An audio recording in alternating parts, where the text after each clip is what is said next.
হচ্ছে আমার বাড়িটা আমি ফেরত চাই। জায়গা ওরা নিয়ে নাক, আমি জায়গা চাই না, আমি জায়গা চাই না, কিন্তু আমার বাড়িটা আমার যেই জিনিসপত্রগুলো ওটা নিয়ে নিছে। আমার সারা জীবনের সংসার উনি শেষ করে দিছে। প্রায় 10-15 লাখ টাকার ধার দেনা করে আমার বউ বাচ্চা নিয়ে আমি ওখানে থাকছিলাম। উনি আমার সব লাইফটা একেবারে তছনছ করে দিছে। এখন আমার লেনা দেনা, অনেক লেনা দেনা। এখন আমি কোথাও আমি কী করবো বউ বাচ্চা নিয়ে আমি নিজেও জানি না। এই ফতে ছাড়া আমার কোনো টাকা নাই বলে আমি অল্প আলসাস করছিলাম। এই খুরাকের ধান বিক্রি করে আমি এখানে ঢাকা শহরে এসেছি।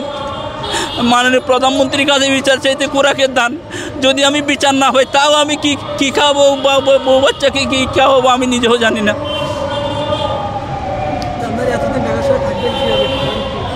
আল্লাহ কিছু খেতে না হলে আমি বিষ খাবো, এ হলো কথা। ছেলে মেয়েদের বাচ্চা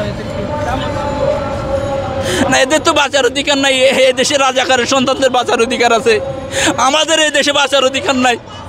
উনি একজন রাজাকারের ছেলে হয়ে কীভাবে আমাকে এত অন্যায় করে, কীভাবে আমি বিচার পাই না?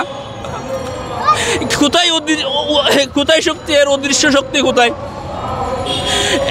কক্সবাজারে এমন কোনো নেতা নাই যে আমি কারো কাছে যাই নাই, কেউ আমার বিচার করে না।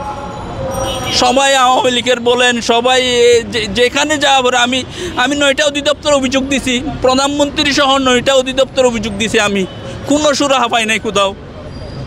কি বলে তারা, কি বলতে চাই না, কী বলতে চাই কি আমি তো কী বলতে চাই আমি নিজেও জানি। উনি প্রভাবশালী, ওনার অনেক টাকা আছে, পয়সা আছে, উনি টাকা দিয়ে ম্যানেজ করে। না হয় ওনার অনেক বড় হাত আছে উপরে, উনি এইগুলা যে ম্যানেজ করে। আমি কী করে বলবো উনি কী করে